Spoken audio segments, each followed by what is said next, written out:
আজকের এই গণসমাবেশ উপলক্ষে স্নেহস্পদ সভাপতি এবং আজকের এই গণসমাবেশের সম্মানিত প্রধান অতিথি,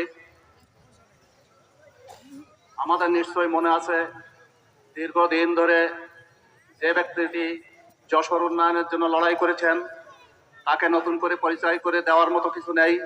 তিনি আমাদের মরহুম জননেতা জনাব তরিকুল ইসলাম। আমরা তাকে অত্যন্ত শ্রদ্ধার সাথে আপন করে নিয়েছিলাম।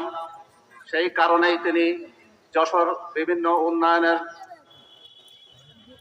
অংশীদার হিসেবে এবং কারিগর হিসেবে সারা বাংলাদেশে পরিচিত।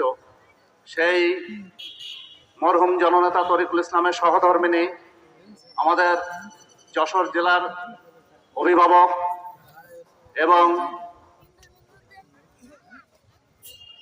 বাংলাদেশ জাতীয়তাবাদী দল বিএনপির কেন্দ্রীয় ভাইস চেয়ারম্যান অধ্যাপক নার্গিস ইসলাম, তিনি আমাদের মাঝে উপস্থিত থেকে আমাদেরকে কৃতার্থ করেছেন।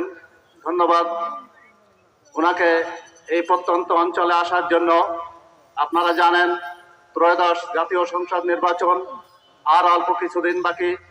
আগামী 12ই ফেব্রুয়ারি এই নির্বাচনে যশোর উন্নয়নের সাক্ষী হিসাবে, কারিগর হিসাবে তার যোগ্য উত্তরসূরি অনিন্দ্য ইসলাম অমিত ইতিমধ্যেই তিনি সারাফল পদার্পণ করেছিলেন।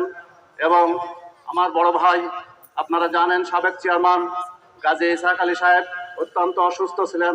তাকে দেখে তিনিও কেঁদে ফেলেছিলেন এবং বলেছিলেন, চাচা চিন্তা করবেন না, আমার আম্মা আপনাকে দেখতে আসবে। কিন্তু তিনি অত্যন্ত অসুস্থ বিধায় তিনি এখন হাসপাতালে রয়েছেন।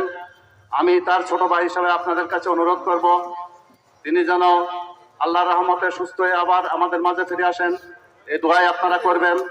এবং আগামী 12ই ফেব্রুয়ারি জাতীয় সংসদ নির্বাচনে যশোর 3 আসন থেকে সর্বাধিক সংখ্যা ভোট দিয়ে আমরা যাতে ধানের শীষ বিজয় লাভ করতে পারি, সবার কাছে এই আশা এবং প্রত্যাশা রেখে আমি আজকে আমার সংক্ষিপ্ত বক্তব্য এখানে শেষ করছি।